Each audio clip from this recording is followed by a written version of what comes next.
You see the colors in me like no one else. Chapter 1. Blaine was storming down the hallway of McKinley High School. He had been under the impression that he and his boyfriend were on the same page when he had said they should take a break while Blaine was off working at the theme park over the summer. That meant when he came back home that they would pick up where they had left off. Instead, he had returned to a flurry of warning texts from Rachel and Tina, telling him that Kurt, was being romanced by some new boy in town. This was not the plan. He'd made a quick new plan and gotten transferred to McKinley. He discovered that the reason Kurt wasn't responding to his texts or voicemails was that he'd gone out of state to some beach house thing with his family and the new guy's family. So here he was, in a damned public school, to fight for his love. Kurt would surely swoon. He loved stuff like this. Blaine just needed to remind Kurt about how good they were together, and everything would go back to normal. Heading for Kurt's locker, he stilled because the boy leaning against the lockers smirking down at Kurt was good-looking. Damn. He was looking at Kurt like he wanted to devour him. That was not good. Blaine growled, his hands fisting by his sides, and moved forward as Kurt closed his locker. Baz, really? I don't think that's such a good idea. Babe, I'd have to kill anyone who put hands on you. You know I don't like the shit you've put up with here. Sebastian scowled at just the memory of some of the stuff he'd heard. Wear a cheer uniform or wear my jacket. Frack it, Angel, we're both. He pouted a little. I love seeing you in my clothes. The jock put an arm around Kurt's waist, drawing him in flush, causing Kurt to laugh and blush. Blaine had never wanted to participate in PDA outside of home, let alone doing so in a place like McKinley. What the heck is going on here? Blaine stopped. His tone low but furious. Kurt, I think we need to speak. Looking at Sebastian, he glared and reached to pull Kurt away with a vicious tug. I would appreciate it if you let go of my boyfriend. Kurt yelped and was pulled away from Sebastian due to both boys being shocked by the newcomer. Sebastian's green eyes narrowed. I don't think I heard right, but I will give you 10 seconds to get your paws off my boyfriend before I take your pint-sized ass outside the gates. Seb wasn't a fool. He'd just gotten lacrosse captain and wasn't chancing it by fighting on school grounds. Blaine, you're hurting me, let go. Kurt hissed, pulling his wrist away, having to tug a few times. Raising a brow, the taller teen gently pulled Kurt over and checked the wrist, frowning. Skuna bruise, babe. He pressed a swift kiss to it. So, you're the idiot I owe for freeing my babe? Thanks for taking a break from your relationship with my angel. He quipped.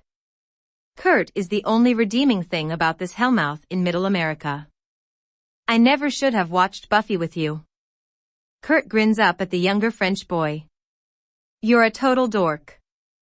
I am no such thing, and Buffy is timeless, Sebastian responds, his arm going possessively around Kurt's shoulders. This was something Kurt was still getting used to liking. Sebastian was everything he wanted and just never knew it, snarky, and witty and smart. If one more of the girls told him how hot Sebastian was, he might join Cheerios just so that he could force Baz to wear his jacket. Those things were a given for Kurt's shortlist of what the countertenor desired in a boyfriend. Things that had recently made it to the list were protective, possessive, in a cute, not crazy way, and much to Kurt's shock and early-on horror, desire. He wanted Sebastian Smythe like hell on fire from the moment of their first meeting. Once they'd kissed, their physical relationship had no breaks. Kurt hadn't ever felt so wanted or sexy ever before. Blaine had never made Kurt feel this way. Not sexy. Not wanted. Not desired, and perhaps that had further dampened Kurt's desire for the other. He dresses like a toddler, and I don't even think he can ride most of the rides at Coney Island, babe. Why did you date this guy? You are way too hot for him. Baz. Kurt smacked his chest and pinched the bridge of his nose as if infuriated. Play nice, please. Looking at Blaine, who had a red face and was working himself up into quite a fury, the blue-eyed boy inwardly groaned. Baz, I'll meet up with you in homeroom. Tell Finn and the others that I'm explaining things to Blaine. Would you? Going on his tiptoes, he pressed a sweet but chaste kiss to Sebastian's cheek. I'll be right there, and I'll be fine. If he's going to continue attending here, I don't want things to turn ugly, so I'm letting him speak and going to try to make peace. Glancing at Blaine, who he did not trust before, he looked over the angelic face of the teen who quite genuinely bitched his way into his heart. Fine, babe, but once the bell rings and halls have cleared, you have 10 minutes to haul your perfect ass through the doors of the classroom before the guys and I go hunting. He then gave Blaine a very pointed look.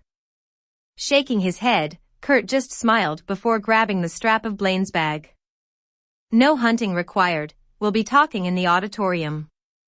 Should I prop the door open, Daddy? He calls over his shoulder snottily. Wanky. Santana grins, stepping up to Sebastian's side, tongue slipping out as she wiggles her brows. Baz just groans because they aren't living that one down. He can see it before he hears it when Brittany's bright baby blues blink, and the frown graces her usually cheerful face. I thought Mr. Burt was Kurt's daddy.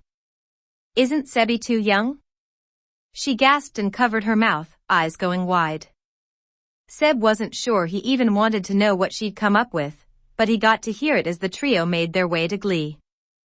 Are you a time-traveling young Mr. Burt here to make sure that my unicorn gets the love he really deserves and doesn't end up with the mean little munchkin man? That had been another colossal strike for Sebastian against Blaine. Not only was the guy dumb enough to want a break over the summer while Kurt might not have realized it, Seb knew it was just guy code for wanting to be free to fool around without getting accused of cheating.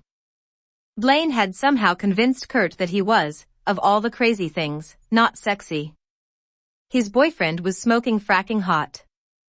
So, smoking fracking hot, Kurt's idiot straight friends flirted with him. Sebastian's straight brothers flirted with Kurt. The real clincher had been Brittany, who loved just about everyone and everything in her way, and she didn't like Blaine. There was genuinely little she didn't like, and Blaine Anderson was on a list right under P's. They're like little green balls of baby poo that explode in your mouth. Yucky. She had explained. You can't rank with peas and be a good guy. Finn looks around for a couple of minutes after Sebastian enters and settles in a chair. Dude, did you lose my brother? 'Cause I'm pretty sure I'd have to beat you up for that. The conflicted look that the tall boy wore made Baz snicker in amusement. He hated how much he was starting to like, and not just tolerate, Finn Hudson. No, I didn't lose him. I won't lose him either. Blaine showed up, and Kurt agreed to talk to him. They're in the auditorium right now.